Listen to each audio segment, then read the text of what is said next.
Chicos, ¿cómo están? ¿Me escuchan? Tardes, licenciada. Sí, te Ah, escuchamos muy bien. hola. Perfecto, chicos, ¿cómo están? Ya vamos a empezar, ya dejé los 5 minutos, son exactamente 4:05 para empezar. Hoy día vamos a hablar sobre las inmunizaciones, las importancias de las inmunizaciones en todo grupo etario, no solamente grupo etario, en diversas enfermedades también como personas con VIH, como personas con TBC. ¿Qué pasa si un niño tiene menos de 2 kilos? Ustedes saben que tiene que ser mayor de 2 kilos para aplicarle la BCG. En esos casos, ¿qué se hace? Vamos a ver, ¿ya? Y como ustedes saben, la clase siempre es participativa. Yo ya sé quién es Rosario, ¿cómo estás? Buenas tardes. Rosario, sí te pido que tengas mucho cuidado con tu micro, por favor, ¿ya? Vamos, esta clase va a ser un poco diferente a la demás. Vamos a ver bastantes videos y después yo les voy a pedir sus respuestas acerca de algunas preguntas que le voy a hacer. Creo que la mayoría conoce las inmunizaciones o estoy confundida. Gracias, Rosario. ¿Conoce las inmunizaciones? Si no Cono- son, ¿no? Conocemos, licenciada. No hay problema. ¿Siwi? ¿Qué me Sí, está hablando? sí. Siwi creo que Pregunta escuché. nomás. Sí, Siduit, conocemos. Sí, sí, licenciada. Buenas tardes. ¿cómo Sí, está? Bueno, conocemos de inmunizaciones. Pregunta nomás. Aquí estamos para aprender. Aprender de usted y usted de nosotros. Gracias. gracias, Edith. Sí, ya siempre yo les digo lo mismo. Nosotros aprendemos ambos ganamos en todos los módulos. Aprendo mucho de ustedes, de sus experiencias. Edith siempre me comentó varias cosas, igual los demás chicos, y ya sé quién participa y quién no. La última clase, vamos, el otro módulo que es el próximo mes, ya como es nuestro módulo final. Voy a pedir que encienda sus cámaras para conocerlos. Ustedes también me van a conocer a mí y para hacer algo bonito, interactivo ya para nuestra última clase, ¿ya?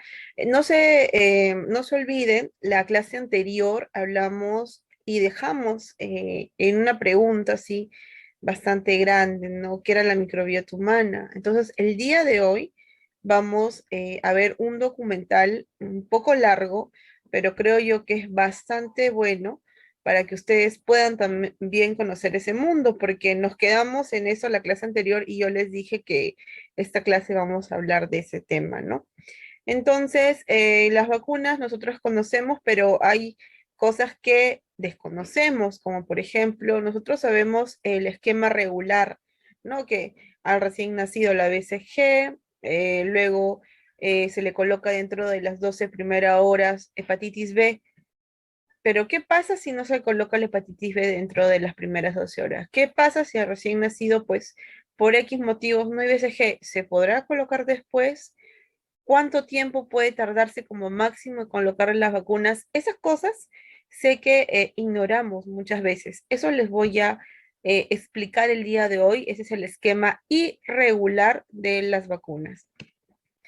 Empezaré diciendo, bueno, la vacunación, enfermería a nivel mundial es top, ¿no? Es la primera línea de defensa, donde nosotros comandamos, bueno, esa estrategia, ¿no?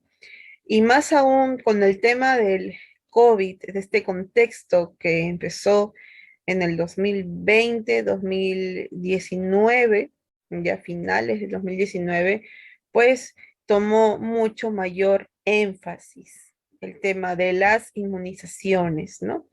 Y dieron mucho más rigor. Ustedes saben que anteriormente se sufría bastante, y no me van a dejar mentir los que trabajan en comunidad, yendo de pueblo en pueblo, de cerro en cerro, de avenida a avenida, a buscar a las personas, ¿no? Prácticamente rogarles para que se coloquen las inmunizaciones. Y muchos de ellos, pues, no lo deseaban porque tenían sus propios conceptos de que si la vacuna les en realidad es eficaz o no, o puede traer alguna repercusión hacia el futuro.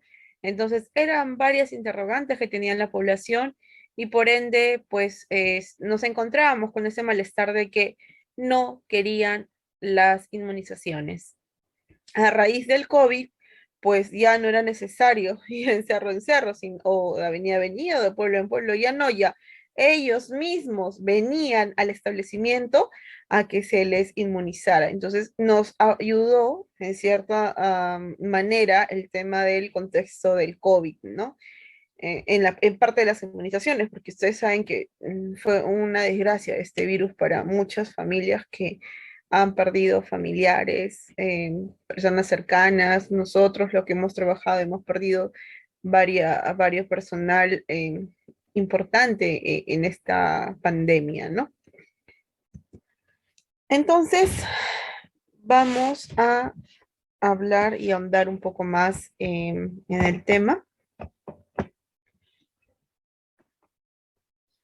Vamos a ver un poco de la historia de las vacunas. ¿Ustedes no se han puesto el interrogante de que desde cuándo se creó la vacuna? ¿Cómo era antes que pasaban las enfermedades y no había ninguna inmunidad? Solamente nuestra inmunidad natural. No había alguna inmunidad adquirida, algo que nos inyecte, que nos haga eh, enfatizar, que nos ayude con el mejoramiento de nuestro sistema inmune. No había eso antes. ¿Cómo se curaba? ¿Ya? Y ahí radica la gran pregunta, ¿no? Entonces, si vinieron las vacunas y erradicaron varias enfermedades, quiere decir que la vacuna es buena, quiere decir que cumple con su función. ¿Y por qué entonces se crean los movimientos antivacunas? ¿Ya? Son varias interrogantes que estoy pasando, pero antes de resolverlas todas, vamos a ver videos, ¿ya? Vamos a ver videos. A ver, un ratito. Hola, y ahora sí. ¿Entendieron los videos que he colocado? ¿Lo escucharon?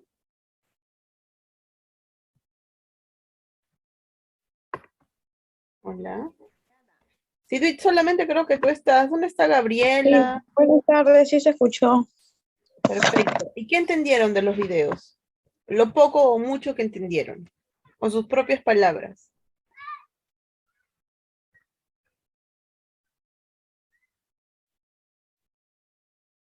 Yo les puedo decir una cosa.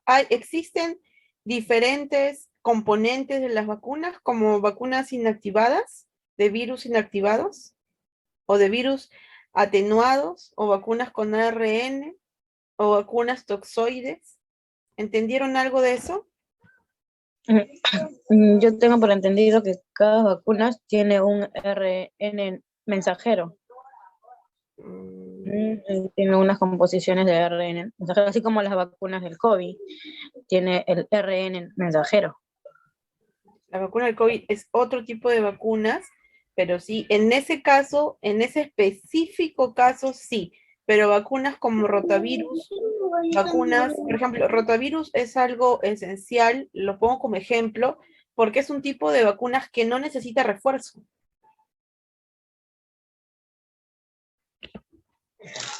Sí, sí, licenciada, sí, claro. Por eso la del COVID sí tiene el RN mensajero, porque sí requiere de refuerzos.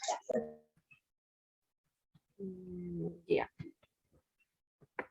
No se preocupe, más adelante igual les voy a explicar punto por punto de lo que ustedes han podido observar, ya, pero les puedo empezar diciendo de que las vacunas con virus vivos pero atenuados, ya, son las vacunas que no necesitan refuerzos, como es el caso de la rotavirus.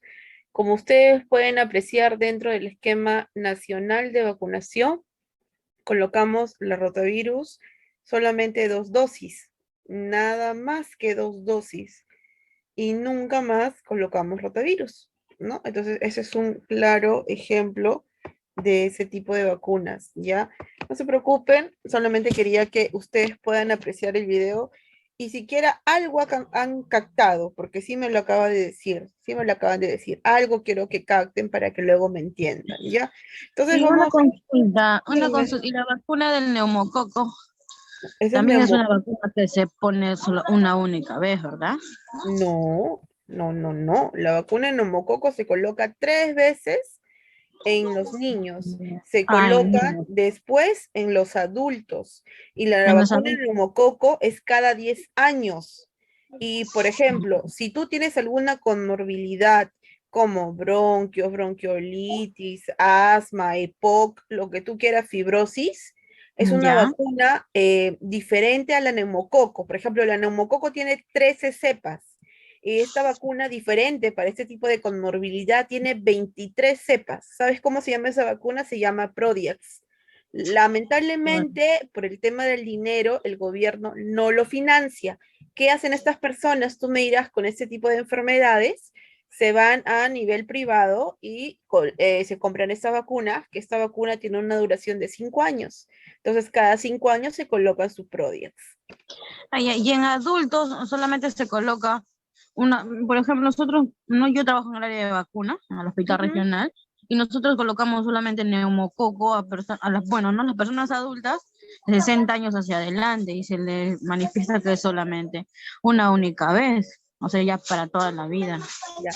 Lamentablemente, por el tema, nuevamente lo enfatizo, por el tema del financiamiento, o sea, el dinero, el gobierno lo que agarra es, necesito enfatizar a los grupos vulnerables. ¿Cuáles son los grupos vulnerables? Los adultos mayores. Si yo le digo a un adulto mayor que cada 10 años se tiene que vacunar, no les va a alcanzar al gobierno.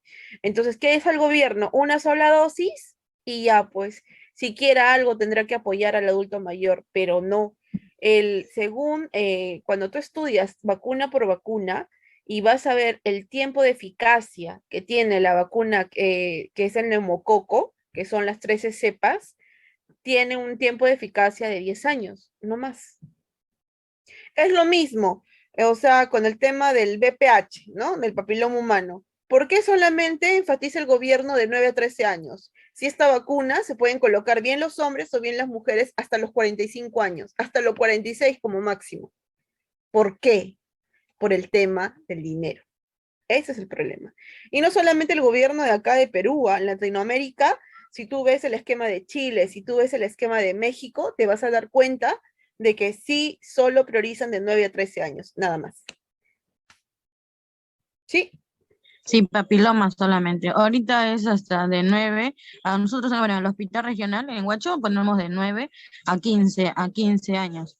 mira, Pero 15 años y solamente 2 meses, hasta 3 meses, porque son 15 años, 11 meses. Y si se le coloca, pues, si que tenga 15 años y 11 meses, ya la segunda dosis no se le puede poner ya después. viste. Sí, por eso tiene que ser solamente 15 años y 2 meses para poderle ponerle la segunda dosis Ya después de ves. 6 meses, ¿no?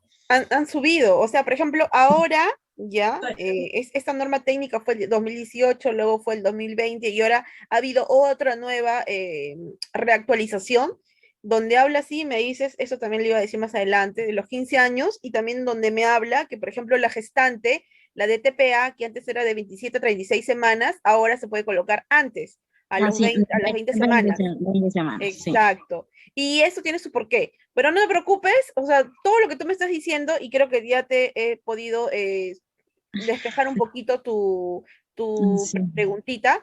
Más adelante te voy a despejar muchas más cosas. O sea, todo lo que tú me dices, acá lo tengo, dentro de las diapos. Ah, Es un poco ok. larga ya, pero está bien que me hayas preguntado y qué bueno que trabajes en esta área para que tú también sepas más información acerca de las inmunizaciones, ¿no?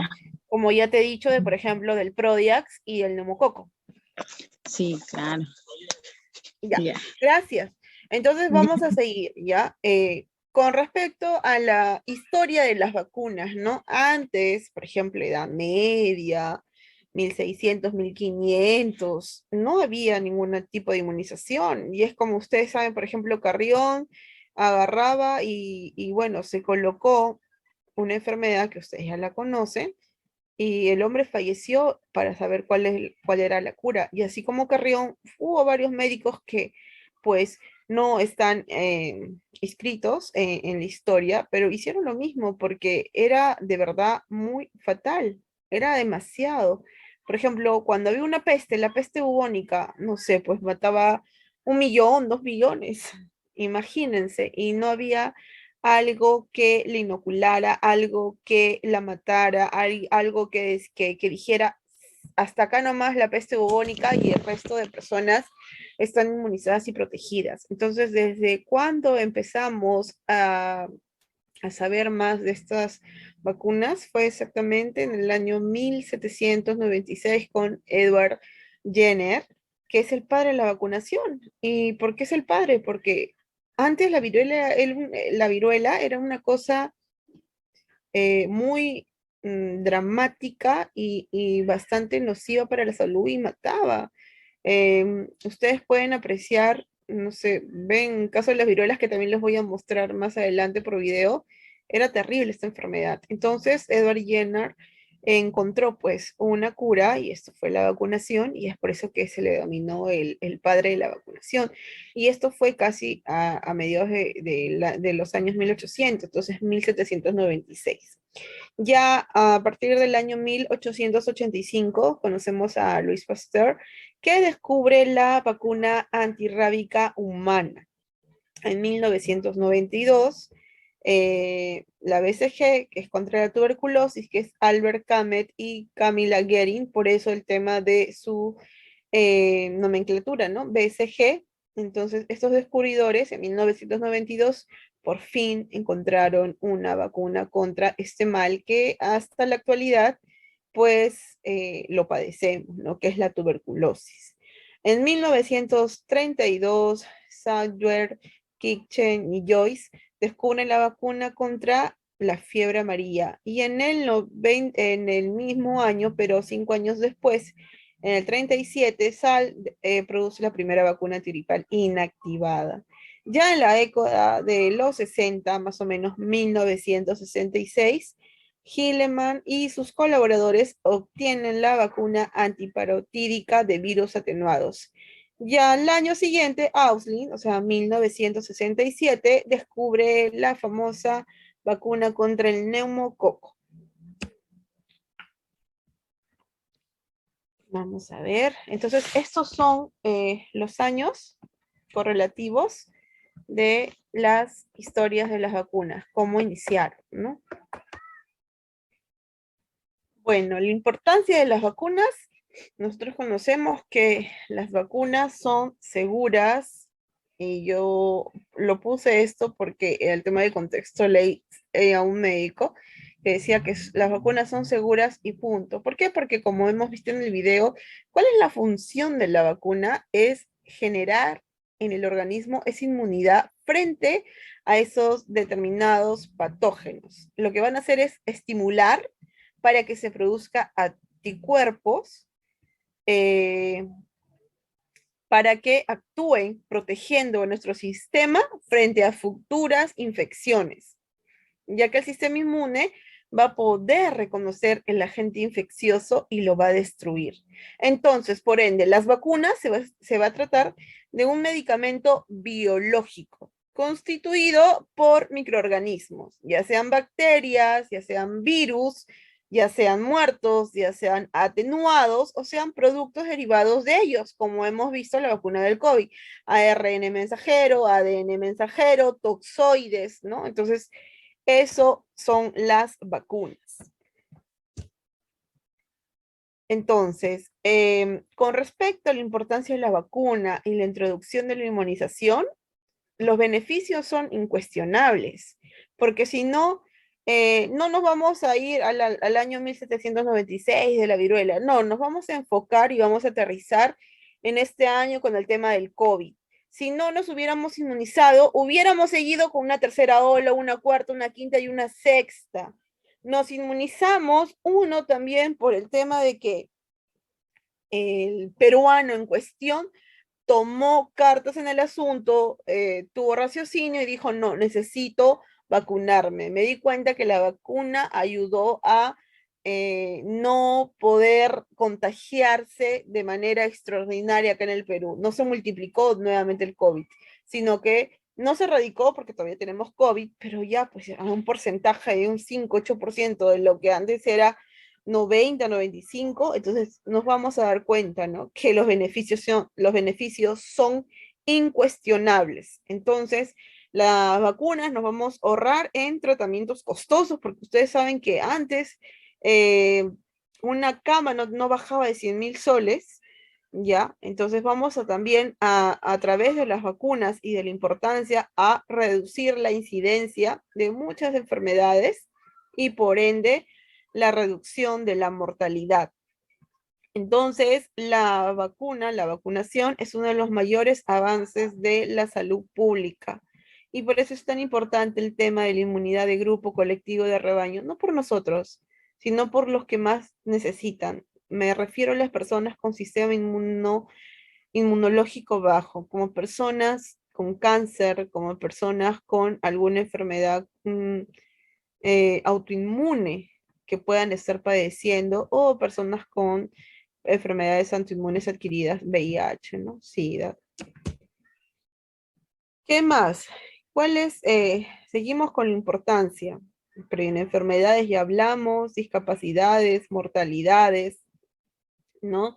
Hemos visto tales como el cáncer cervical, la difteria, que ya también no la vemos, la hepatitis B, el sarampión, la parotiditis, la tosferina, la neumonía, la polio, que está erradicada, que gracias a Dios se escuchó de noticias que nuevamente estaba volviendo en otros países, Dios quiere y no venga a Perú, como es el caso que nuevamente comenzó el brote de sarampión antes del contexto del COVID. Hasta ahorita no escucho ningún tipo de información en mención del tema del sarampión, así que oremos para que no vuelva esa enfermedad. Enfermedades también diarreicas, ¿no? Por rotavirus, la rubiola y el tétano. La tasa mundial de cobertura de vacunación se ha mantenido en un 86% y en los últimos años no se han registrado cambios significativos. La Organización Mundial de la Salud estima que la vacunación salva hasta 3 millones de vidas en todo el mundo cada año. ¿Cómo actúan las vacunas? Bueno, las vacunas lo que van a hacer es poner en marcha las defensas naturales dentro de nuestro organismo y de ese modo van a reducir el riesgo de contraer enfermedades, lo que va a desencadenar en nuestro sistema inmunitario el reconocimiento al microbio invasor, ¿no? Ya sea un virus o una bacteria. Con eso, una vez que lo reconoce, va a generar anticuerpos, que son proteínas de nuestro sistema inmunitario, que naturalmente van a luchar contra las diversas enfermedades. Luego, recordar la enfermedad porque van a tener una memoria, ¿ya?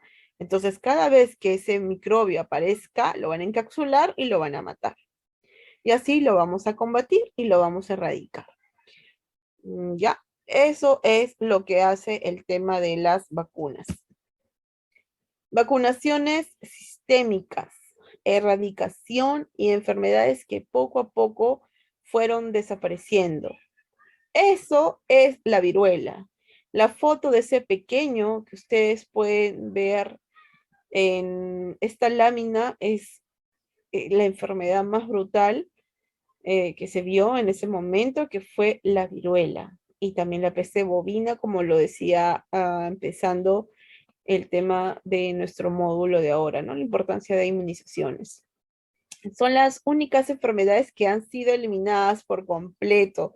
Sin embargo, gracias a las campañas de vacunación, otras enfermedades infecciosas están cerca de desaparecer y oremos para que esto sea posible. El trabajo arduo siempre de enfermería, técnico en enfermería, los dos son un gran equipo. Ya se ha podido desaparecer estas dos enfermedades, así como el sarampión, la rubiola y la poliomielitis. Prácticamente, porque ahorita no podemos decir que han sido erradicadas, prácticamente han sido erradicadas, prácticamente, ¿no? Con una reducción de su incidencia en 2 décadas del 90%. Antes, en 1951 fue como el pico ya de la viruela. ¿Cuánto tiempo estuvo la viruela en el Perú? 20 años. Entonces, en 1951, 1953, ya todavía no había una vacuna para la viruela, comenzó a haber la vacuna para la viruela y como ustedes pueden ver, cómo fue su proyección en caída. Y así estuvo unos años y después nuevamente comenzó a surgir como que quiso hacer un pico, pero para eso está el tema de las inmunizaciones, el tema de la concienciación, perdón, conciencia de el ser humano, más que todo el Estado peruano. Entonces comenzó nuevamente a surgir esto y nuevamente se fue en caída, hasta que en 1971 la viruela fue erradicada de nuestro territorio. Igual fue con el caso de la poliomielitis. Estuvo más o menos en Perú, llegó en 1985 y aquí con la polio sí se trabajó bastantes años, 1985 hasta el año 2001, ¿ya? Y por fin, con tantas campañas de vacunación para concientizar a las personas, ¿ya? Se pudo erradicar la poliomielitis, ya en el Perú y también en las Américas. Y fue en el año de 2001. Otras enfermedades que han sido erradicadas en más de un 90% fueron la difteria. La difteria es esto, son como pápulas blancas que aparecen dentro de la cavidad bucal. Es una enfermedad respiratoria contagiosa causada por el bacilo diftérico, que puede afectar el tema del corazón y el cerebro. Gracias a la vacunación, ya la difteria a través de esta vacuna, el DTPA, se pudo erradicar. Entonces, vemos ahí también la importancia del tema de las vacunas, pero acá hay un pero, siempre hay peros, ¿no? Actualmente la difteria es una enfermedad prácticamente erradicada, excepcionalmente en Europa, y justo, ¿por qué lo menciono Europa? Porque es uno de los países que empieza el tema del movimiento antivacunas, cuyos brotes, pues, se han detectado, ¿no? Debido a la vacunación previa. Luego otro caso que vemos es la parotiditis. Hace tiempo, y ustedes no me van a dejar mentir, em, si hago un cálculo, los participantes tienen entre 30, 40, pongamos 25, veíamos bastantes niños, o no sé si uno de ustedes haya sufrido de parotiditis, ¿ya?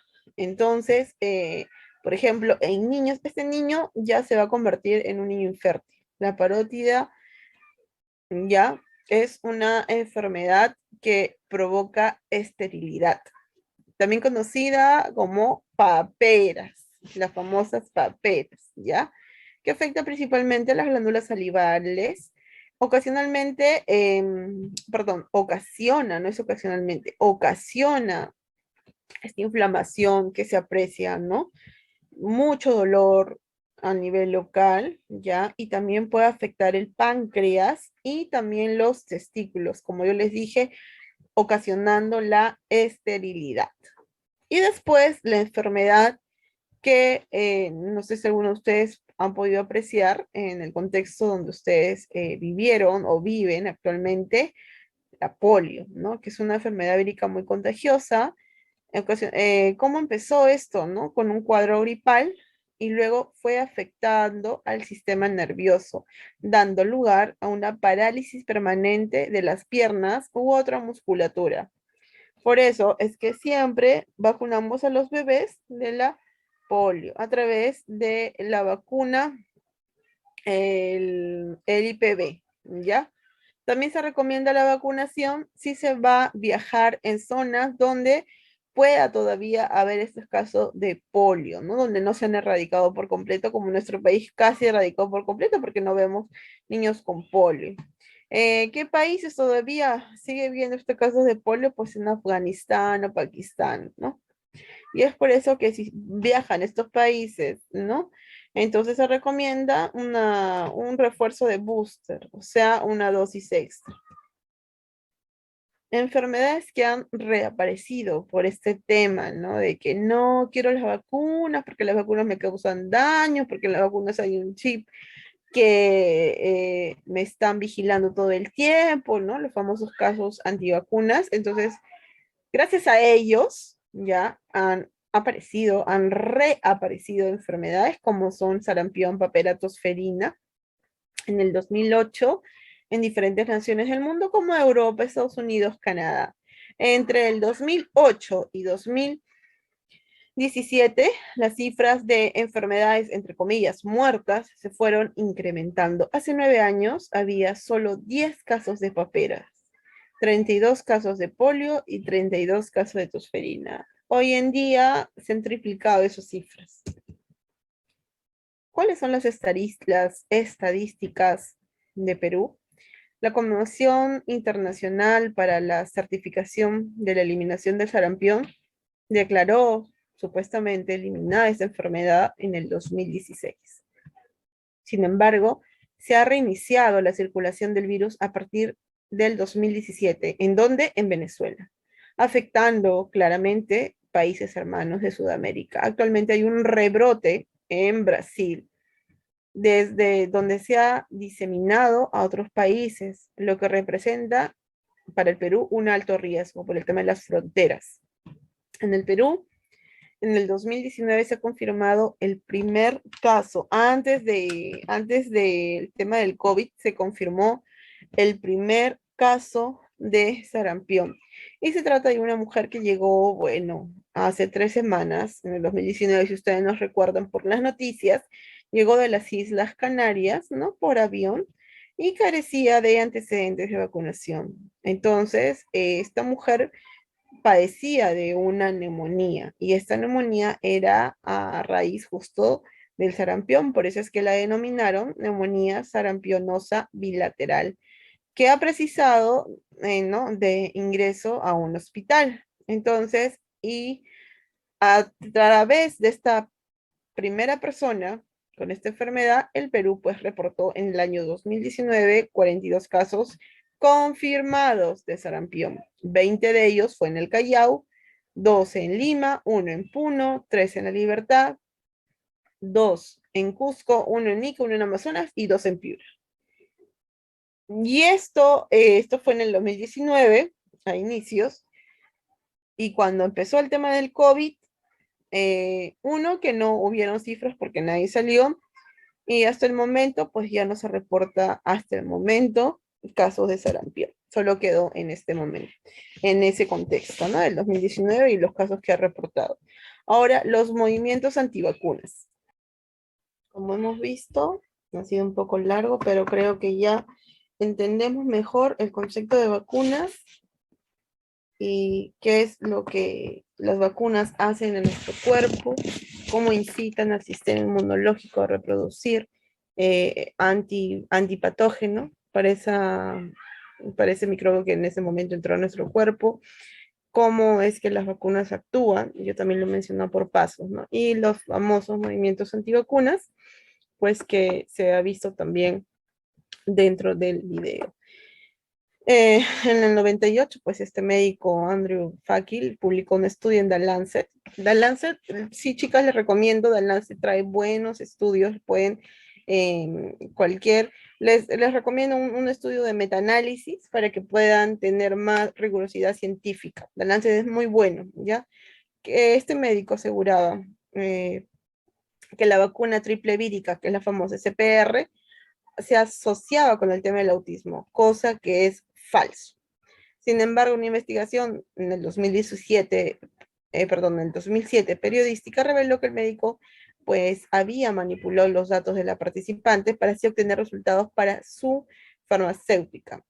¿Qué hicieron? Comenzaron a demandar. Entonces era falso lo que el médico y lo que en el video también han visto. ¿Qué más? Entonces, los compañeros de este estudio sugirieron la posibilidad que hubiera un vínculo causal por este problema del autismo que provocaba el MMR. Estos son siglas en inglés, el CPR significa, que fue aplicada en un niño de 11 y 12, ¿no? Bueno, al final ellos quisieron decir que de todas maneras hay un vínculo entre comida causal, cosa que nunca se comprobó, por eso es que hasta el día de hoy no hay un estudio que compruebe que la vacuna de sarampión, papel y rubiola ocasione autismo en los niños. Es más, hasta el día de hoy no se sabe por qué se provoca el autismo en niños. Ahora, ¿qué es lo que le tenemos miedo, no? En realidad puede haber errores pragmáticos y, ¿por qué no? A un porcentaje mínimo podría haber este famoso ESAVI, ¿no? Que es un cuadro clínico patológico asociado temporalmente a la vacunación o inmunización, no existiendo necesariamente una relación causal, sino motivando al inicio de la investigación epidemiológica correspondiente, porque usted sabe que cualquier cuadro de SAVI se realiza su investigación epidemiológica en un formato que ya está previsto, ¿no? Este SAVI, que es supuestamente atribuido a la vacunación, eso significa el SAVI, puede ser de 3 tipos, ¿no? SAVI leve, moderado y severo. Con respecto al SAVI leve, que es una reacción que se presenta con signos y síntomas fácilmente tolerados, no se requiere hospitalización, puede ser capaz una irritación o dolor al momento de colocar la vacuna, como es el caso, por ejemplo, la vacuna que duele sí o sí es el tétano. La vacuna que tiene cristales y también duele es el neumococo y también te da fiebre, ¿no? El SAVI moderado, que es una reacción que requiere de un tratamiento farmacológico o un aumento de la frecuencia de la observación del paciente. ¿No? Por ejemplo, puede ser un rash que provoque un SAVI atribuido supuestamente a la vacunación. Entonces, ¿qué se le coloca? Puede ser clorfenamina con dexa endovenoso para que pues le baje el tema del rash, ¿no? O un SAVI moderado que ya se necesita el tema de hospitalización, una monitorización, porque hay un riesgo de muerte, ¿no? Una discapacidad o un fallecimiento, cosa que hasta el momento pues no se ha dado. Entonces, SAVIs leves, ¿qué tenemos? Con respecto al hemófilis tipo B, ya, puede causar de un 5 a un 30%, como ustedes pueden ver, una reacción local, como es un dolor, una tumefacción, de un 2 a un 10% fiebre, irritabilidad, malestar o síntomas no específicos es algo inusual que te trae esa vacuna. Con respecto a la hepatitis B, dolor entre un 30% en adultos y un 5% en niños, fiebre de 1 a 6%. En el caso del sarampión papera rubiola, hasta un 10% puede provocar dolor en niños y hasta un 5% le puede provocar fiebre. ¿Y dónde vemos esto más, como yo lo decía al inicio, en la DTP, ¿no? En el tétano, que 50% provoca dolor y 50% provoca fiebre. Con respecto a la vacuna antirrábica, del un 21 a un 77% provoca dolor y un 6 a un 55% puede provocar fiebre. Con el tema de la influenza, lo mismo, ¿no? De un 5 a un 64% puede provocar dolor o fiebre. Pero más no hay, más no hay. Eso es con los SAVIs leves, entre fiebre y el dolor. El SAVI severo, ¿qué nos puede provocar? Para el tema de la BCG, que es a recién nacidos, una linfadenitis supurativa. Acuérdense que cuando se coloca la vacuna del BCG, dentro de los próximos 10 días, o sea, pasando los 10 días, bueno, se va a formar como un granito, eso es lo que le decimos a los papás, el que ese granito se revienta, no hay que estar echándole ninguna crema, nada, simplemente se revienta, es como una pápula, ¿ya? Y donde puede eliminar un líquido amarillo, blanco o transparente que no tiene olor, ¿ya? Y eso es la cicatriz que tenemos en nuestros brazos, que forma esta vacuna, ¿no? Ese es el evento que forma esta vacuna, ¿ya? Pero cuando hay SAVI en esa vacuna es lo que dice ahí, puede provocar linfadenitis supurativa, y lo que están leyendo ustedes. Con respecto a la hepatitis B, podría darse una anafilaxia, un síndrome de Guillain-Barré. Con respecto al SPR, ¿qué es un SAVI severo? Que se ha visto muy poco, ¿no? Un SAVI severo de SPR sería trombocitopenia, anafilaxia, parotiditis, sordera, encefalopatía, meningitis aséptica. Por ejemplo, la DTP, ¿qué nos puede provocar cuando eso es un SAVI severo? un llanto persistente que dure más de 3 horas, convulsiones, episodios de hipotonía o hiporreactividad, anafilaxia o encefalopatía nuevamente, y con la BPH anafilaxia. Tiempo en que tarda en aparecer es el tiempo que ustedes ven. ¿Cuál es la tasa que vemos de SAVI severos? Por ejemplo, en el tema de la BCG, dice de 1 a 700, cada 700 niños, uno dice que se provoca el tema de la de la linfadenitis supurativa. En el caso, por ejemplo, del SPR, es bastante raro, menos de 1, 0.1. En el caso de la DTP, eh, no, es también 20, 570 niños, o sea, de cada 60.000, uno le provoca. O sea, es bastante raro el tema de los SAVI severos. Ya, ahora, del video también hemos visto los tipos de vacuna, ¿ya? Y hemos visto las vacunas vivas atenuadas, ¿no? Acá lo vamos a clasificar. Estas vacunas vivas atenuados se obtienen ya mediante varios procesos, ya, por medio de cultivos, hasta conseguir una reducción de su virulencia, pero conservando su capacidad, inmunógena. O sea, son vacunas ya con el mismo virus, pero ese virus no va a hacer daño 100%. Por eso dice, hay una reducción de su virulencia, pero siempre conservando esa capacidad inmunógena. ¿Para qué? Para que cuando venga ese patógeno, ellas lo puedan matar con mayor eficacia, ¿no?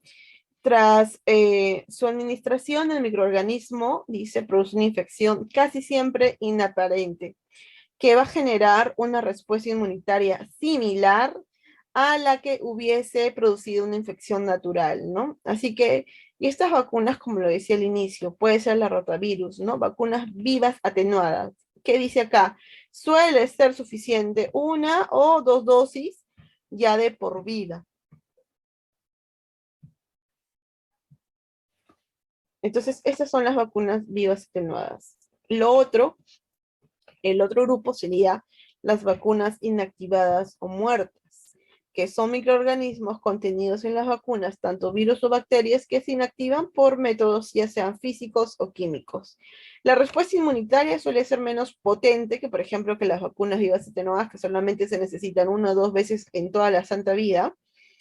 En toda la vida necesita 1 o 2 dosis con las vacunas vivas atenuadas, pero en cambio, las vacunas inactivadas o muertas sí necesitan refuerzos, ¿ya? Para proteger al sistema inmune. Luego están las vacunas víricas, ¿ya? Que tienen pequeñas fracciones del virus en cuestión. También tenemos las vacunas bacterianas, como dice su nombre, son componentes, tienen sus componentes de bacteria, ya generalmente son polisacáridos. Por ejemplo, dentro de las vacunas bacterianas tenemos al neumococo, y este que dice neumococo 23 valentes, es que es lo que decía al comienzo, pero no lo tenemos en el estado, ¿no? Pero que sí hay, ya, para proteger a personas con comorbilidad, como por ejemplo el tema de la asma o el EPOC. Y también se encuentran las vacunas de toxoides, que, como dice su nombre, toxoides son compuestas por toxinas, ¿ya? Que van a ayudar al sistema inmune, eliminando el tema de su poder patógeno, y vamos a conservar el tema inmunógeno, ¿no? Esta capacidad inmunógena que tiene esta vacuna. Estas vacunas de este grupo están constituidas, por ejemplo, por la vacuna del tétano o difteria.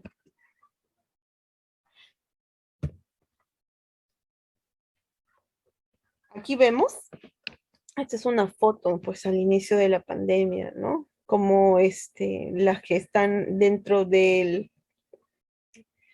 tema de la vacunación, ¿no? Entonces, al inicio, cuando hubo el tema del COVID y estaba en las primeras olas, pues así se vacunaban, ¿no? Con todo el implemento que ustedes pueden apreciar. Inclusive ahora todavía se sigue vacunando de la misma forma, protegida por su EPP. Vamos a hablar un poquito del COVID, ya que de acuerdo a este contexto, se tomó aún mucho más fuerza el tema de inmunizaciones, para hacerlas recordar. El 31 de diciembre del año 2019, China pues notifica un conglomerado de casos de neumonía, ¿no? Se enfermaban cantidad de personas y solamente neumonía. Y después ya posteriormente ya se dan cuenta de que esta neumonía tiene un agente, ¿no? Y le colocan el nombre que ustedes conocen, el coronavirus. El 1 de enero del 2020, la OMS convoca al equipo de apoyo a la gestión de incidentes y pone a la organización en un estado de alerta. El 30 de enero, la OMS convoca al comité de emergencia y se declara, pues, estado de emergencia de salud pública de preocupación internacional. Y esta era la sexta vez que la organización declara este tipo de emergencia desde la entrada en vigor de este reglamento sanitario internacional desde el 2005. Luego, el 6 de marzo, pues se confirma el primer caso del COVID en el Perú, y el 11 de marzo ya se declara pandemia. Pues el 20 de marzo ya se hizo el comunicado oficial de prensa, ¿no? El cual ya decía de que se va a postergar, porque ustedes saben que en una primera instancia se postergó toda estrategia de vacunación, ¿no? Para continuar el aislamiento social. Luego, las vacunas que se encontraban en el esquema nacional se dan mayor énfasis, ¿no? Con respecto a la seguridad, a la eficacia, a la calidad. Luego ya lo primero que hicieron es proteger a nuestros héroes, ¿no? En ese momento y hasta el día de hoy, a nuestro personal de salud, que todos somos los que estamos en estos momentos, pues escuchando también las láminas y el tema del módulo.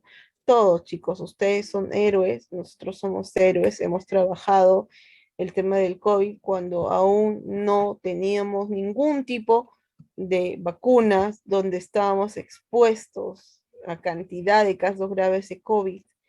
Ya, entonces nosotros fuimos los primeros que nos inmunizamos. Luego ya cuando termina el tema del aislamiento obligatorio, ya se rediseña, ¿no? La estrategia de vacunación. Y finalmente, pues, como ahora estamos, ¿no? Con el tema de la cuarta dosis, ya las estrategias de vacunación comenzaron a salir frente, ¿no? Entonces, vamos a pasar, esto fue una breve reseña del tema del contexto del COVID y de las vacunas. ¿Cuáles son y vamos a pasar ya a lo que es meramente el Sistema Nacional de Vacunas? Las políticas de frascos abiertos, ¿no? ¿Cuánto me durará un frasco abierto? Que es lo que siempre se dice. Con respecto a las vacunas, el APO, el IPV, la DPT, la DT y la HIV, hasta 4 semanas, con obligatoriedad de rotular el frasco a la fecha y a la hora de apertura, con, chicas, eso sí, con la temperatura adecuada, que es de 2 a 8 grados.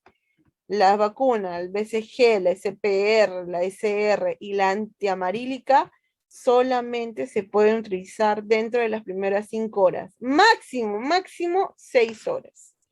Y la influencia, pues estacional, es variable de acuerdo a la inserción de cada vacuna, porque cada año esta vacuna pues cambia, ¿no? Ahora sí, vamos a pasar a nuestro sistema actual de vacunas, nuestras 17 vacunas que nos protegen de las 26 enfermedades. El esquema regular de vacunación, ¿ya? Entonces, hasta acá me están escuchando, ¿cómo van? ¿Cómo vamos? ¿Todo bien? Chicos, ¿se encuentran? Sí, licenciada. Sí, Muy sí, licenciada. perfecto. Escuchando. Entonces, vamos a pasar a la normativa vigente. Perdón. Ya está. Momento. Momento.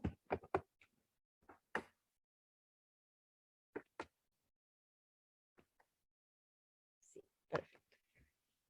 La BCG. La BCG, que es el bacilo de Calmette-Guerin, que son las dos personas que los descubrieron, se inmuniza dentro de las primeras 12 horas del recién nacido. Pero ¿qué pasa si el recién nacido, si el recién nacido no la recibe dentro de las 12 primeras horas? Entonces, de acuerdo al esquema irregular, lo puede recibir hasta los 5 años, previo a un descarte de infección de tuberculosis, de 1 hasta los 5 años. Con respecto a la hepatitis B, el recién nacido tiene que recibir dentro de las primeras 12 horas. Cuando hablamos de provincias y hay partos domiciliarios, tiene una prioridad, ¿no? En estos aspectos, y sí lo podemos colocar hasta que el bebé cumpla 1 semana, 7 días. Y si no, se va a recibir la pentavalente, ¿no? Ya se tendrá que esperar a los 2 meses. Pero en adultos, en esquema irregular, la hepatitis, ponte, son niños que nunca han recibido la hepatitis, ni siquiera la penta, entonces se hace un nuevo esquema de vacunación que es 16 a 59 años, 3 dosis. La primera dosis es al primer contacto, la segunda dosis es al mes de la primera y la tercera dosis es al mes de la segunda. Cuando hablamos de el pentavalente, ya que tiene bordetela, pertusis, tiene toxoide diftérico, tiene tétano, tiene hemófilis influenza tipo B y tiene antígenos de la hepatitis B, o más famoso, la pentavalente es menor de 1 año y son 3 dosis, ¿no? Ya las conocemos, 2 y 4 y 6 meses de edad. Y si no se vacunaran en esa edad, pues todavía el niño tiene chance hasta los 4 años, 11 meses y 29 días. Igual, son 3 dosis y el intervalo mínimo es de 2 meses entre cada dosis. Y seguimos. Cuando la vacuna es diftotétano pediátrico, el famoso DT, el esquema de vacunación menor de 1 año son 2 dosis de 4 a 6 meses, pero si el niño no se lograra vacunar, se puede vacunar hasta los 4 años, 11 meses y 29 días. 2 dosis como refuerzo en un intervalo de 6 meses. Con el hemófilis tipo B, ya el esquema de vacunación es menor de 1 año, 1 dosis a los 4 y luego a los 6 meses. Con respecto al IPV, son 2 dosis, 2 y 4 meses de edad, pero si no, 4 años, 11 meses y 29 días, en un intervalo de 2 meses. Con la vacuna APO, que es la vacuna de poliovirus oral, son 3 dosis, 6, 18,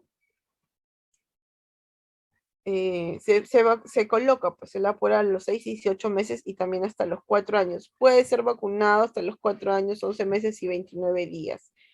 Ya, así que no hay problema. Con respecto a la rotavirus, son 2 dosis de 2 y 4 meses. Y máximo, sí, en la rotavirus, ya no se puede sobrepasar los 5 meses y 29 días. Esto es en la primera dosis. Y 7 meses y 29 días en la segunda dosis.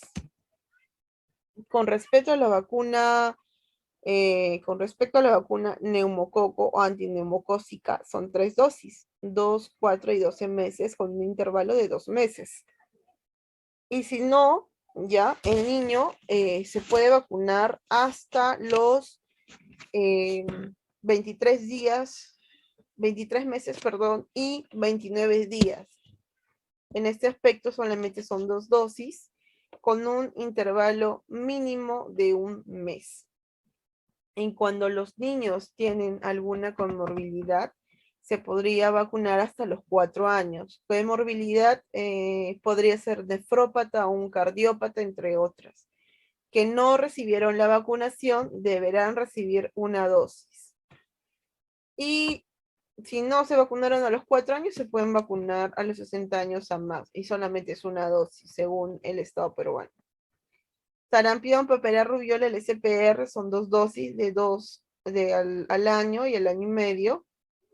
Y esto ya va a ser de acuerdo al contexto. Se va a evaluar si el niño o el adolescente tiene un contexto de riesgo, pues se dará su dosis de refuerzo. Vamos a ver. Y también pues se vacuna su dosis de refuerzo de 5 hasta los 49 años de edad.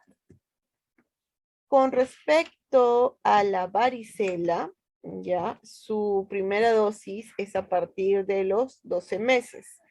Y la varicela también se le puede vacunar como máximo ya 2 años, 11 meses y 29 días. Pero si hay una vacunación post-exposición y control de brote en hospitales, ¿no? En casos de varicela susceptible, se puede vacunar entre los 9 meses, 5 años, 11 meses y 29 días como máximo. Cuando hablamos de unos inmunocompetentes, ¿no? Pacientes, acompañantes y personal de salud hasta las 72 horas después del contacto. O sea, hasta al niño se le puede vacunar hasta antes de los 6 años, ya cuando hablamos de varicela. Y también al acompañante. Puede ser que tú estés acompañando a tu hijo, ya, o seas personal de salud y has tenido contacto con el caso de varicela, puedes vacunarte hasta pasando 3 días. Pasando 4 días ya no se puede. Miento, no 3 días, discúlpeme. Sí, pues 3 días, perdón, hasta las 72 horas. Cuando hablamos de la antiamarílica, fiebre amarilla, su primera dosis, ustedes saben que es hasta los 15 meses y hay refuerzo, dependiendo del contexto, que es de 2 hasta los 59 años de edad. Con respecto a la difteria, la pertusis y al tétano, que es el DPT, su primer refuerzo es a los 18 meses y su segundo refuerzo es hasta los 4 años, 11 meses y 29 días. Y si no recibió el primer refuerzo a los 18 meses, lo puede recibir a los 4 años. El segundo refuerzo lo puede recibir antes de los 5 años, no hay problema. Con respecto a la antiamarílica, ya en el contexto de, por ejemplo, los viajes, cuando uno viaja al extranjero, siempre tiene que tener su antiamarílica, así que en ese contexto también se podría colocar su refuerzo, ¿no? Con respecto al DT, el esquema de vacunación es adolescente mujer de 12 a 15 años, son 3 dosis. Mujeres en edad reproductiva, que es de 16 a 49 años de edad, son 3 dosis. Una dosis al contacto, la segunda dosis a los 2 meses y la tercera dosis a los 6 meses de la primera dosis. Y en varón, de 15 a 64 años, su segunda dosis, perdón, son 2 dosis. Y en gestante, a partir del segundo trimestre, es la 20 semanas, son 2 dosis. Una es al primer contacto y la segunda es a los 2 meses. Y la DTPA, que solo es para gestantes, según la resolución anterior, era a partir del tercer trimestre. Pero ahora en la nueva resolución ya es a partir del segundo trimestre, igual que la influenza, ¿no? A partir de las 20 semanas.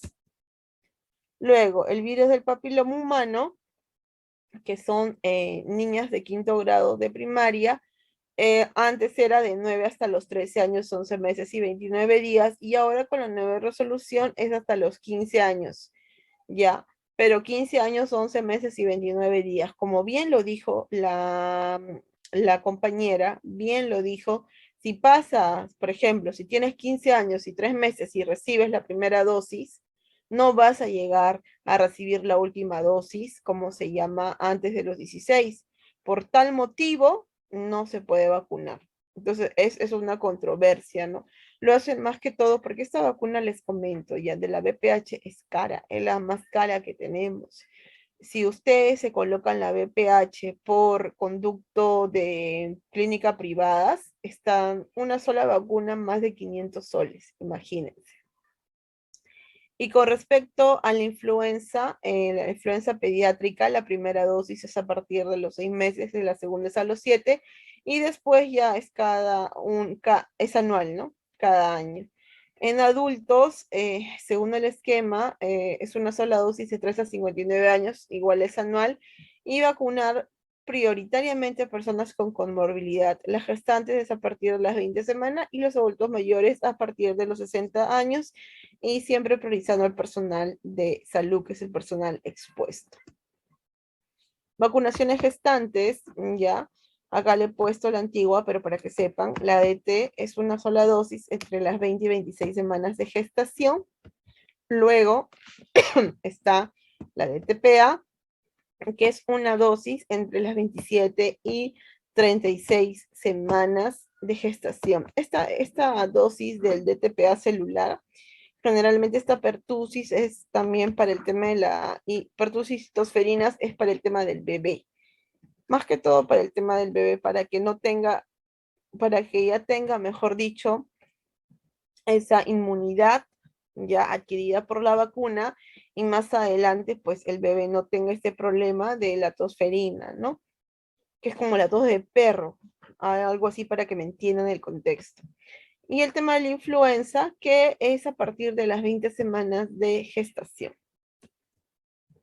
Y vacunación de calendario especiales, ¿no? Por ejemplo, son niños ya que lamentablemente tienen el virus de inmunodeficiencia adquirida, el VIH, ¿no? En menor niño de 1 añito, pequeñitos, un recién nacido de 12 horitas es una dosis de BCG, iguales, el recién nacido de 12 horas va a ser una dosis de hepatitis B, monodosis. Después, cuando el bebé tenga 2 mesecitos, se le va a colocar una dosis de penta, una dosis de IPV, de rotavirus o neumococo. A los 4 mesecitos, segunda dosis de penta, IPV, neumococo y rotavirus. A los 6 meses va a ser la tercera dosis de penta, IPV. A los 7 meses la primera dosis de influenza. A los 8 la segunda dosis de influenza. Al año va a recibir su primera dosis de sarampión, papera, rubiola. Luego al año también va a recibir su tercera dosis de neumococo y varicela. A los 15 meses su segunda dosis de varicela. A los 18 meses su primer refuerzo de DPT más su segundo refuerzo de sarampión, papera, rubiola más IPV. De 20 a 23 meses su primera dosis de influenza y a los 4 años, 11 meses, 29 días va a recibir su segundo refuerzo ya de DPT más IPV. Vacunación para personas adultas con esta infección de VIH. Por ejemplo, DT, ya igual 0.5 mililitros, son 3 dosis, 0, 2 y 6 meses, y ellos van a tener su refuerzo cada 10 años. Con respecto a la hepatitis B, ya va a ser 2 mililitros, intramuscular, 3 dosis, 0, 1 y 2 meses, estos son el intervalo que van a recibir las dosis, y en el caso de los adultos con VIH se va a solicitar un dosaje de antígeno HIV, ya, a los 30 días de culminar la vacunación. Y si el antígeno HIV es menor a 10 unidades internacionales, se va a aplicar una dosis adicional según el criterio médico. Si es mayor, bueno, queda solamente sus 3 dosis. Y su influenza estacional siempre va a ser anual. Con respecto a recién nacidos, prematuros o de bajo peso al nacer, cuando hablamos de la BCG y el HB, ya se va a colocar 0.1 intradérmica y 0.5 intramuscular, el HIV. Y cuando tenemos a pequeños con contacto de TB pulmonar, ya se va a vacunar de 1 a 4 años, 11 meses y 29 días, 0.1 cc intradérmica, la BCG. Esto sí, estos calendarios especiales de todas maneras lo tiene que revisar el médico. Siempre va a ser a criterio médico, ¿ya? Así que si pasa esto y tienen yo sé que en postas no va a venir, ¿ya? Porque ustedes lo van a derivar a los hospitales. Las personas que trabajan en los hospitales, si ven estos casos, siempre consultar al médico antes de colocar alguna dosis, ¿ya? Menores de 5 años con comorbilidad crónica, pueden ser, su edad va a ser de 2 hasta los 4 años, 11 meses y 29 días, y la vacuna es el neumococo, va a ser una dosis 0.5 vía intramuscular. Y en pacientes con hemodiálisis y enfermedad crónica renal, de acuerdo a la edad, por ejemplo, vamos a ponerle la hepatitis B, van a recibir dosis doble de antígeno, ¿ya? Entonces, en menor de un año van a ser 10 UG, de 1 a 20, de 1 a 20 años va a ser 20 UG, y a partir de los 20 años van a ser 40 UG. Igual es 0.5, ya, pero cuando hablo de UG es que ellos van a tener que hacer una prueba especial para ver cómo está su su hepatitis en estos casos, ¿no? Y bueno, van a ser esquemas acelerados, ¿no? Ya no va a pasar un mes, capaz, sino va a pasar 0, 7 y 21 días, de acuerdo al criterio médico. Y si después de este esquema de vacunación le van a tomar el tema del anticuerpo del HIV y es menor de 10, ya, entonces se va a administrar una nueva serie de 3 dosis con el doble del antígeno vacunal en cada dosis, porque son pacientes con su inmunidad deficiente, entonces necesitan mayor refuerzo el tema de las vacunas. Esta es la resolución ministerial, ¿no? Pues directiva sanitaria del 20 de abril del 2020, donde nos habla de una vacunación segura, donde nos hablan del esquema que hemos visto, esquema regular, esquema irregular y esquema en casos especiales. Y ahora, ya, antes de seguir con el tema, porque esto lo tienen en láminas, también se lo van a pasar por Hotmail. Quiero ver un video acerca de la microbiota que yo les expliqué. Es un video muy bonito, un poco largo, y ya seguimos al final con todas las dudas que ustedes puedan tener de las inmunizaciones, ¿ya? Pero creo que ha sido algo bastante explícito que he podido hacerles dentro de las láminas.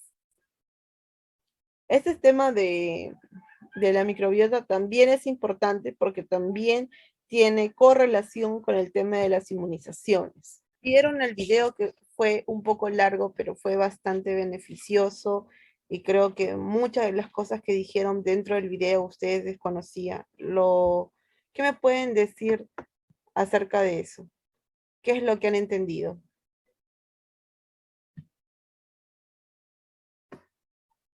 Hola. Stephanie, Juliana, Liz, Roger, Rosario, Siduit, ¿se encuentran? Licenciada, aquí Roger. A ver, Roger, cuéntame tú, ¿qué has entendido?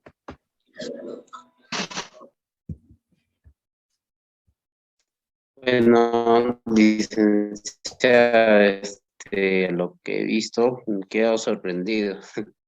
Es una, como es algo sorprendente, ¿no? Lo que se ha visto. Y bueno, según los estudios que hacen, bueno, tal vez en tiempos posteriores llegarán a una conclusión, licenciada. ¿Sabías cuál era la diferencia? Porque hablamos el módulo anterior entre una cesárea y un parto natural. Ahora creo que ya lo entienden mucho mejor. Así es, licenciada, sí. Muy bien, Roger. Creo que ¿quién más quería participar? ¿Alguien más? Juliana. Lo que yo he entendido, licenciada, es que con el pasar de los años, se han ido innovando, las cosas han ido innovando. ¿Qué está innovando? No, o sea, la ciencia ha sido desarrollando, ha habido incremento de más. Un momentito, licenciada. Siduit, ¿te encuentras? Acá estoy, licenciada. Siduit, cuéntame, ¿qué has entendido? Ya, mira, ve, hemos visto algo, algo muy bonito que a la comparación que como nosotros vivimos, voy a decir en la ciudad y lo que es en la zona, rural, como ellos, ¿no? Explicaban que, ellos no utilizan lo que es el jabón antibacterial, ellos tienen, lo que es un ambiente libre, ya, están con hacen muchos ejercicios, corren, se van de casa, comen algo saludable, algo que de repente ellos no hay muchas enfermedades, así como tuviéramos nosotros que vivimos en ciudad, voy a decir, ¿no? He visto que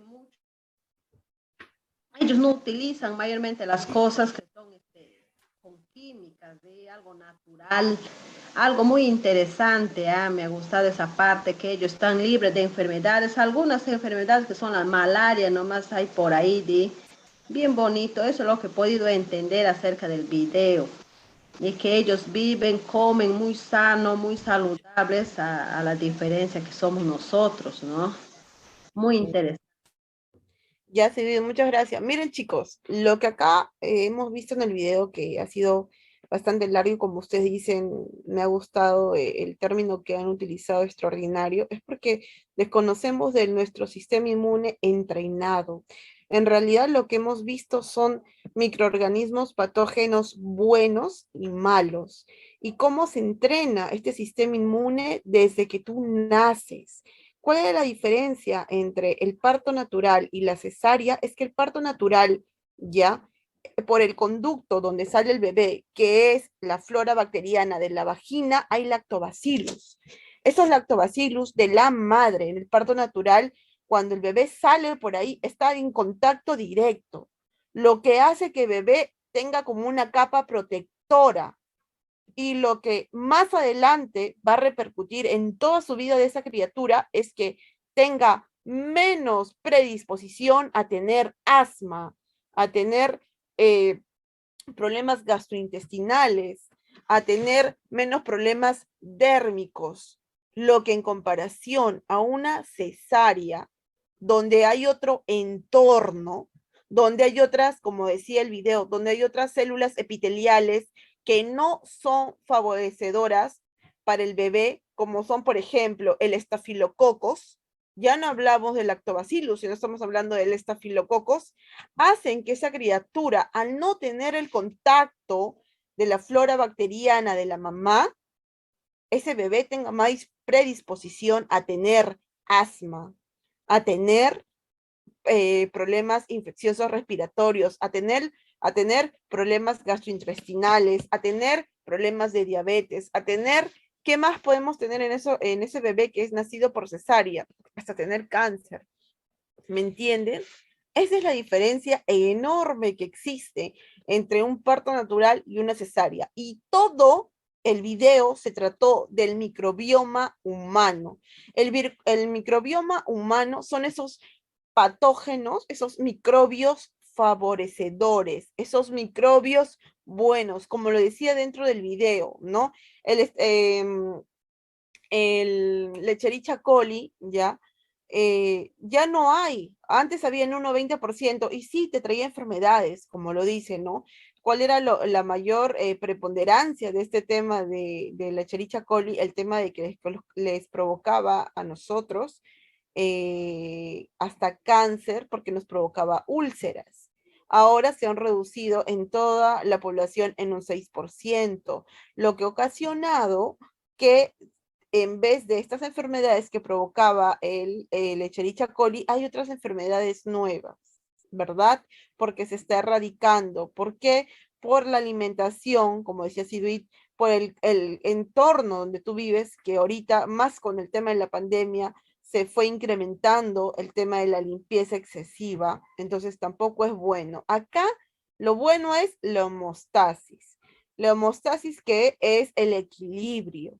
Y que el sistema inmune esté entrenado. ¿Cómo así? Cuando sepa el sistema inmune lo que es un patógeno, algo nocivo para nuestro cuerpo, el sistema inmunitario lo restrinja, lo atrape y lo pueda eliminar, ¿ya?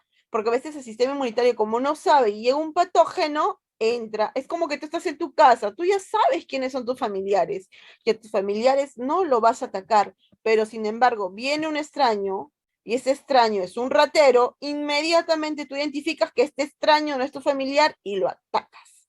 Algo así es el sistema inmune.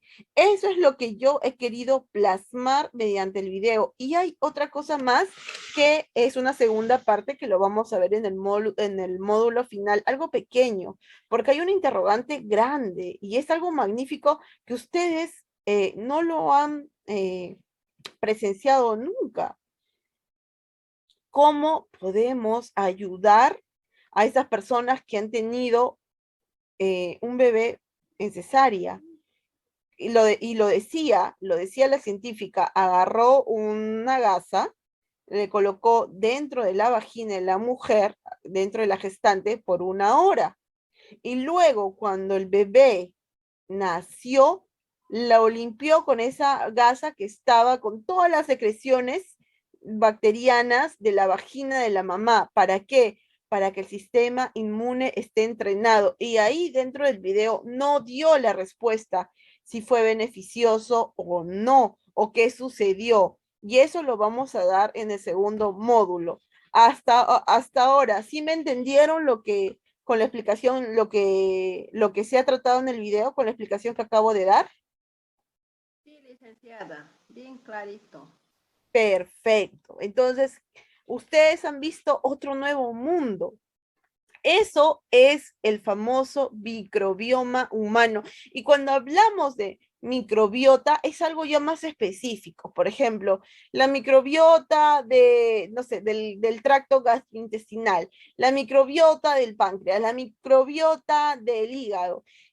Microbiota es una parte específica de un órgano. Y cuando hablamos del microbioma humano, ya es todo, porque hay especificidades en cada órgano. Cada órgano puede contener ciertos microbios, como yo les dije, favorecedores. Entonces, acá, ¿cuál es el tema de que todo estemos en homeostasis, que todo esté equilibrado, que nosotros no nos enfermemos? Es el equilibrio, ¿no? Porque la científica se va a dos extremos. Se va a un extremo donde es algo rural, donde no hay, por ejemplo, si tienes un dolor de cabeza, no sé, pues te tomas un analgésico. Si tienes fiebre, te tomas un antipirético. No, ellos toman algo natural, ¿verdad? Y también se fue a la otra contraparte, que es un sistema ya urbano donde estamos, ¿no? Que si tienes alguna dolencia, pues tomas alguna pastilla, ¿cómo les puedo decir? Alguna pastilla, o te colocas una inyección, o te colocas un endovenoso, algún tratamiento farmacológico para que puedas sentirte mejor, ¿verdad? Porque nosotros no utilizamos ningún tipo de hierbas, simplemente nos vamos a la farmacología, nos vamos a cualquier botica y pedimos lo que nosotros queremos, ¿ya? Entonces, eso tiene sus consecuencias, eso tiene sus secuelas. ¿Cuál será la diferencia? Eso en el video no lo dijeron. Yo a la próxima clase los voy a explicar un poco mejor, ¿ya? Pero eso era la interrogante que quedó en el módulo pasado. Creo yo que ya está bastante claro cuál es la diferencia entre una cesárea y un parto natural y qué es el microbioma humano. Imaginen que ustedes puedan hacer eso dentro de sus instituciones, porque esto es para que se pueda hacer un trabajo a larga instancia para saber qué favorecedor es algo tan fácil de hacer como agarrar una gasa, ponerle 1 hora o media hora en la vajita de la mamá y con esa gasa aplicar en el cuerpecito del bebé. Podrías ayudar a que este bebé ya en el futuro no sufra de esas enfermedades que yo ya las he mencionado y que yo directamente lo he vivido, porque yo soy mi hijito nació por cesárea y mi hijito tiene mucha predisposición desde bebé a hacer broncoespasmos por la cesárea con que nació, por no darle la leche materna que debería darle en su debido momento. Y yo he tenido secuelas y prácticamente yo lo he visto in situ. Por eso yo les puedo decir, si con eso nosotros vamos a colaborar para que un recién nacido, una persona más adelante no pueda contraer tantas enfermedades que les he mencionado, entonces podemos colaborar con un granito de arroz a la humanidad, y eso es algo maravilloso, algo que ustedes no sabían. Entonces ahora lo están entendiendo, lo han conocido, para más adelante utilizar esas armas para poder salvar vidas, ¿ya? Y ya con respecto a las vacunas que hemos visto el día de hoy, ya las he mencionado, calendario el regular, el irregular y cuando son las condiciones especiales. Y esta es la resolución ministerial, la directiva sanitaria que fue en el 2022, ahora como yo les dije en el 2020, pero en el 2022 ha habido nuevas reactualizaciones, ¿no? Las medidas de protección que tienen que tener, ¿no? Eso fue en el COVID, pero ahora también estamos protegidos, no me van a dejar mentir, todavía utilizamos, por ejemplo, el tema de los guantes ya no, porque se dieron cuenta que trae infecciones, puede traer infecciones cruzadas, así que ya no se realiza. Bueno, este es el equipo de protección de COVID antes, ¿no? Y esto fue como nosotros comenzamos a vacunar. Las recomendaciones, de acuerdo al contexto de la OPS. Y antes de acabar y antes de terminar ya este tema del COVID, hay dentro de la vacunación que nos mande el Estado, hay vacunas que no les colocan. ¿Ustedes saben cuáles son? ¿Alguien sabe que hay vacunas extras aparte de este calendario que no la coloca el Estado porque no tiene suficiente recurso monetario? ¿Saben cuáles son? ¿Siquiera conocen? ¿O han escuchado? ¿Hola? No, licenciada. No, ya, les comento, miren, del papiloma.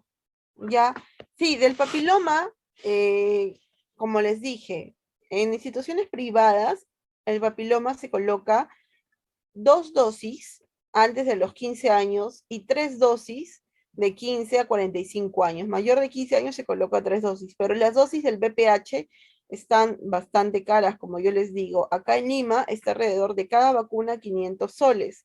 Estas vacunas del papiloma humano, como ustedes ya lo conocen, es contra el cáncer, ¿verdad? El cáncer uterino, el cáncer de ano. Y generalmente se coloca también para la prevención y también cuando están dentro del NIC1. Cuando ya hay células epiteliales que comienzan a tener este cáncer, ya es un cáncer incipiente, también se les coloca para disminuir el tema de su potencia. Y se puede colocar máximo hasta los 46 años, máximo, ¿ya? Después también está la vacuna contra el meningococo. La meninge es la parte de la protección del cerebro, sobre todo en personas o niñitos, ya que paran yendo a las piscinas, ya esos lugares están contaminados, hay bacterias. No han hace años atrás habían varias noticias sobre esas bacterias come cerebros, ya. Entonces, esta vacuna contra la meningococo, que se llama Menactra, se coloca solamente una dosis, una sola dosis en toda tu vida, y también lo da la institución privada, más no pública, ¿no? Y la última vacuna, y justo es la vacuna que se ha estado viendo, porque hubo un brote de hepatitis A, se llama Vaccin, la vacuna, ya es la vacuna contra la hepatitis A y se coloca 2 dosis con un intervalo de 6 meses para el tema de la hepatitis y para el tema de la inflamación del hígado, que es bastante recomendada, ¿no? Entonces, estas 3 vacunitas, el meningococo, el papiloma humano, que se llama privado el Gardasil, y el tema del Avaxin o hepatitis A, son las que no están dentro del esquema regular de vacunación, pero sí que se debe de informar a la población para que, pues, ellos tomen la decisión de colocar o no a sus hijos, ¿no? Cosa que no tenemos dentro del sistema regular de vacunas, el sistema nacional de vacunas. Bueno, chicos, y también para los adultos, el tema del Prodiax 23, ¿ya? Que es el tema de del neumococo con 23 cepas para personas que tengan fibrosis, que tengan asma, que tengan EPOC, algún problema del sistema respiratorio. Esa vacuna es muy buena y es cada 5 años, pero solamente es vacunas que están dentro del sistema privado. Así que con el próximo módulo, que es el módulo final, pues haremos otra interacción mucho más bonita que esta. Espero que les haya gustado. Quería enseñarles algo que no sabían y que sé que están sorprendidos de todo lo que han aprendido en el video, ¿ya? Entonces, el próximo módulo vamos a hablar la segunda parte. ¿Qué pasó con la investigación? Porque hemos visto la investigación, más no sabemos las conclusiones, ¿verdad? Entonces, el próximo módulo vamos a ver eso y también vamos a terminar con el tema del microbioma humano, ¿ya? Eso sería todo. Gracias por escucharme, chicos, y muy buenas noches.